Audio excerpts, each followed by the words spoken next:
twagura imitima yacu maze twakira agakiza cy'Imana kuri uwa mbere w'icyumweru cya gatandatu cya Pasika tariki 10 Gicurasi 2021. Isomo rya mu gitabo cy'ibyakozwe n'intumwa umutwe wa 16 umurongo wa 11 kugeza kwa 15. Umunsi umwe turi kumwe na Paulo dufatira ubwato Itorowadi twambuka tugana kuri Samotirasi, bukeye turakomeza n'iya Nepoli. Tuhavuye tujya Filipi ari wo mujyi mukuru wa Macedonia wari utuwe n'abanyaroma benshi. Muri uwo mujyi rero tuhamara iminsi. Ku munsi w'isabato dusohoka mu mujyi tugana iruhande rw'umugezi ahantu twibwiraga ko bagomba kuba bahasengera. Nuko turicara dutangira kuganira n'abagore bari bahakoraniye. Umwe muri bo witwaga Lidiya ukomoka mu mujyi wa Tiatira, akaba n'umucuruzi kazi w'imyenda y'imihemba, yarasanzwe asenga Imana.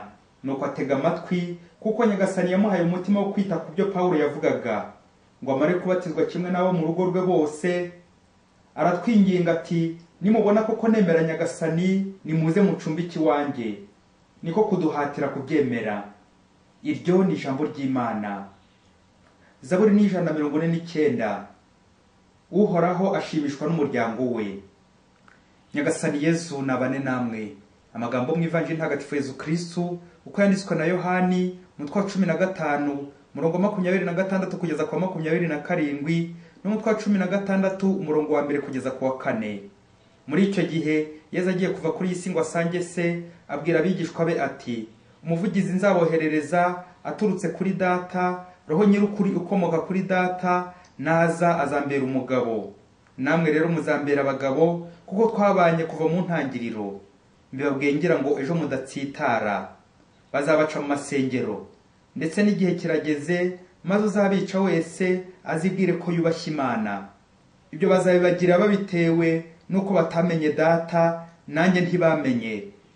Ibyo mbibabwiye ngira ngo igihe cyabyo nikigera muzibuke ko nababuriye. Sinababwiye ngitangira kuko twari kumwe. Iyo ni Ivanjili ntagatifu. Bana b'Imana, Kristo ni muzima. Dufungura imitima yacu tubone Kristo wazutse, tumwereke abandi. Muri aya masomo turazirikana ku ngingo yo kwagura umutima. Kwagura umutima Imana ikinjira. Turabona urugero rwiza rwa Lidiya mu isomo rya mbere, waguye umutima akakira agakiza cy'Imana. No mu Ivanjili Yesu arararikira intumwa ze kwagura imitima yabo, bityo abategurire kuzakira amagorwa n'ibitotezo bibari imbere. Gutegura, guteguza, kwagura imitima yacu mukere kwakira Imana, tumenye Imana, tuyimenyesha abandi. Ngiki kimenyetso simusiga cyerekana ko wakize, wabohotse, uri umukristo, nukubona agakiza, ariko nawe ugakiza abandi kubera Imana. Ugatanga ijambo rikiza, ukababara maze ukababarira. Imbabazi zirakiza. Mu isomo rya mbere turumva intumwa ziri mu rugendo rwo kwamamaza inkuru nziza, ziri kwagura imbibi mu banyamahanga. Ubwo bahuye n'abagore mu mujyi wa Macedonia bagatangira kubigisha. Ariko nubwo abagore bari bigishijwe bose, batubwiye ko umwe muri bo ari we ushoboye guhinduka by'ukuri. Ni Lidiya yabashije kwagura umutima we, Imana igafungura umutima we, atega amatwi inyigisho za Paulo. Bagize bati, nuko Lidiya atega amatwi kuko Nyagasani yari yamuhaye umutima wo kwita ku byo Paulo yavugaga. Amen. Dore inzira y'umukiro, itinéraire du salut, catéchèse, foi et baptême. Inyigisho, ukwemera na batisimu. Kuva kera hose habanzaga inyigisho, instruction ou formation ou catéchèse. Ukagira ukwemera, la foi. Uwinyigisho zacengeraga zikamukora ku mutima akagira ukwemera. Iyo umaze kwemera, ukwemera kukuganisha ku butungane, la foi qui sauve. Ukabatizwa, ukinjira mu ngoma y'ijuru. Ngiye inzira y'umukiro Lidiya yanyuzemo, yagura umutima we ngo amare kubatizwa kimwe nabo mu rugo rwo bose, yengingira intumwa ngo bacumbikiwe. Ni koko bavandimwe, umuntu maze gutagatifuzwa arangwa n'amahoro, yagura imbibi, akakira abandi neza, agacumbikira abandi, agacumbikira Imana, kuko nyine noneho abafite aho yabashyira. Abanyarwanda bagasakuza bati sakwe sakwe soma, mugongo mugari mpekera abana. Ngicyo uburiri. Aha, uburiri rero twabujyanya naho kwa Lidiya, wa mutima wagutse wakiriye agakiza cy'Imana ugafunguka. Lidiya yamara gufungura, agafungura, hanyuma agafungurira abandi, akanabafungurira, akabacumbikira kubera Imana. ese ngewe iyo maze kumva ijambo ry'Imana buri munsi rigiraho rinkura, hari icyo rinsigira cyangwa ryinjira mu gutwi kumwe rigasohokera mu kundi, nkamera nka safuriya iva ubundi nkaguma ku mugezi nk'abandi bagore batatubwiye ibyabo niba barahindutse. Ijambo ry'Imana rya buri munsi rirampindura. Ibaze nanjye nibaze. Mu ivanjiri Yezu ujya gusubira kwa se ari kuraga abe umurage w'urukundo. Twibuke ko Yezu aya magambo yavuze ababaye cyane ubwo hari kuwa kane mutagatifu agiye kugambanirwa na Yuda, Petero akamwihakana. Yezu rero arazi ko abari kubwira baza kumwihakana kandi arabo mu ntumwa ze, ariko ntiyahwemye kubahumuriza no kubakomeza mu byago bibategereje. Uyu munsi rero arongera kubibutsa ko bagomba kwitondera isi ishushanya ikibi, ibyago, ibyaha n'abagomeramana cyangwa abanyabyaha.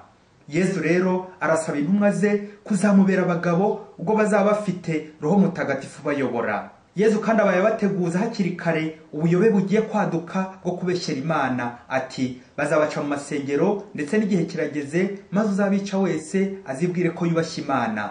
Birababaje.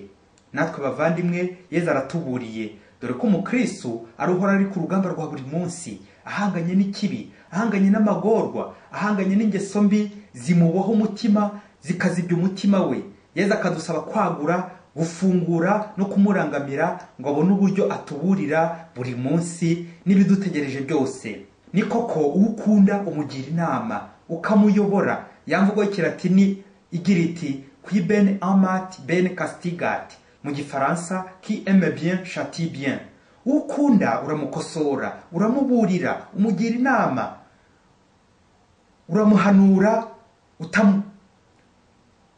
uramuhanura utamuhanura, umwereka ikibi, uramurangira kugira ngo umuteguze akure mu kwemera. Ari nabwo buhanga bw'umubyeyi mwiza, nkuko tubizirikana mu gitabo cya Mwene Siraki umutwe wa 2 umurongo wa 1 kugeza kwa 6, kwihanganira ibigeragezo. Ati mwana wanjye, niba wiyemeje gukorera Uhoraho, tegura umutima wawe kuzihanganira ibigeragezo, umutima wawe uzaba umunyamurava kandi ugira ibitekerezo bihamye. Amen.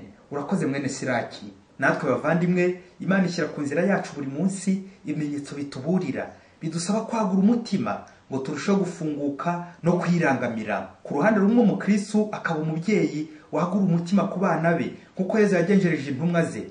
Ku rundi ruhande tukamera nk'abana ba Lidiya bagura imitima bakumva inama nziza z'ababyeyi z'intumwa zitugeza heza. Umugabo wari ukize cyane w'umubosi kandi w'umukristo yarwaye indwara y'umutima. Mu gihe atangiye kwivuza hikubitiramo n'igifu, yibaza icyo yakora arakibura, nuko ajya kwa muganga bamuha imiti, ariko mara igihe kirekire aho kwa muganga ayifata ntiyakira. Nuko arataha ajya mu rugo ariyakira ngo yitegure urupfu kuko no kwa muganga byananiranye. Ari mu nzira ataha yagombaga kunyura mu nzira y'ishyamba ry'inzitane. Hari nijoro cyane mu muhanda w'isayo mu gaco k'amabandi n'abajura. Muri icyo gihe ntaho hatambukaga nijoro, cyangwa baramwamburaga cyangwa baramwicaga.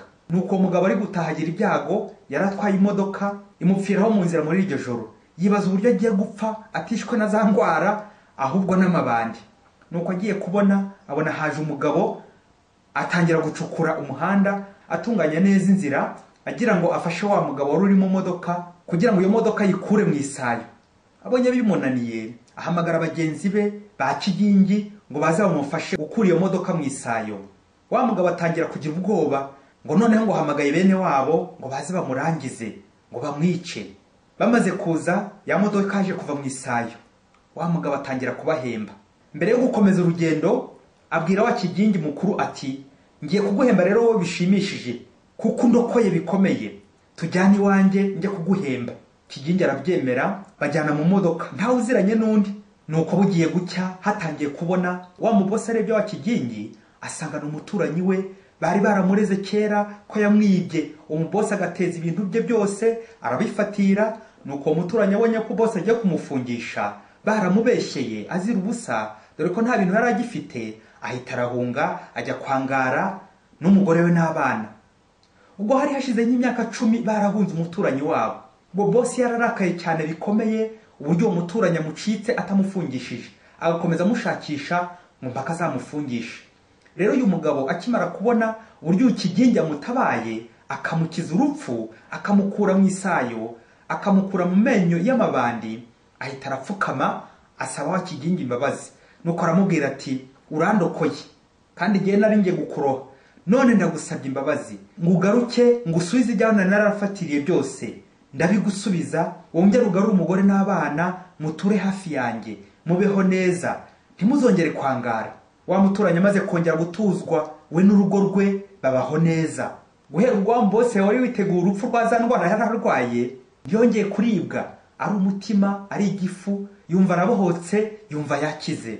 Nuko muri izo ngo zombi biba ibyishimo gusa. Mukristo, wowe nta muntu warakariye ukabisha kugeza ubwo ukiri kumuhigahiga ngo umugirire nabi, uri kuboza umutima wawe. Uyu munsi agura umutima wawe. Bavandimwe n'ukwitonda, uburakari bukunze guteza indwara nyinshi cyane cyane mu mubiri imbere, umutwe udakira, igifu n'umutima n'izindi nyinshi. Ariko iyo ugize amahirwe ukagura umutima, ukabasha kwipakuramo uwo mwanda, uwo munabi, uwo mushiha, ndakubwiza ukuri, ugira ibyishimo, ugakira, ugaseka. Nguko kubabarira birakiza, gutanga no gusaba imbabazi birakiza, ku mubiri no kuri roho. Ese njyewe nta bantu nambuye ibyabo kubera uburakari, kubera amabwire? Ntabwo nafungishije kubera gukunda ibintu kuruta abantu? Burya muvandimwe, iyo uhanye umuntu nawe burya uba wihanye. Iyo ufungishije umuntu nawe burya uba ufunzwe. Ushobora kuba utari mu nzu y'imbohe ngo bakugemurire, ariko umutima ufunzwe, utabasha kubona Imana uko bikwiye, za ndwara zose zikakuzaho: igifu, umutima, injiko, umutwe udakira, ukaba uri mu mutuku pe, ugiye gupfa. Atari ku mubiri gusa, ahubwo kuri roho warapfuye kera, ugapfa uhagaze. Kubera iki? Umunabi. Rero Mukristo biradusaba gukora cyane, tukagura umutima nka Lidiya n'urugo rwe. Nawe mu rugo rwawe ntukagire urunyanya ruboze, ejo rutazaboza izindi zose. Ntukagire umupagani mu rugo rwawe. Ucunge niba abawe bose babatijwe. Wagura umutima ku rwego rw'intumwa, ibigeragezo n'ibitotezo byakire neza uri kumwe n'Imana. Kabone nubwo wakangara ugahunga, ariko ugahungira mu Mana. Amaherezo imbabazi y'Imana zizakugeraho, impuhwe z'Imana zikugereho, uve mu buhungiro, Imana ikurenganure. Reka rero nsoreze ku isengesho ya formule nziza kwagura umutima. Prier, c'est fermer les yeux et ouvrir le cœur. Gusenga no gufunga amaso y'umubiri, ugafunga ubugome, ibintu bya rundurundu, umujinya, uburakari, kugirira abandi nabi. Ubundi ugafungura umutima, ukawaguza imbabazi n'impuhwe, ubuntu, kwakira neza abandi n'abaguhemukiye ukabagarura, ugatuza abandi aheza, ukabacumbikira nkuko Lidiya acumbikira intumwa z'Imana. Yezu, ngwino uturi wanjye buri munsi, ngubone buri munsi, nkwereke abandi buri munsi. Amen. Padiri Masumuko Ladislas wa Diocese ya Cyangugu. Yesu reka tugushimire.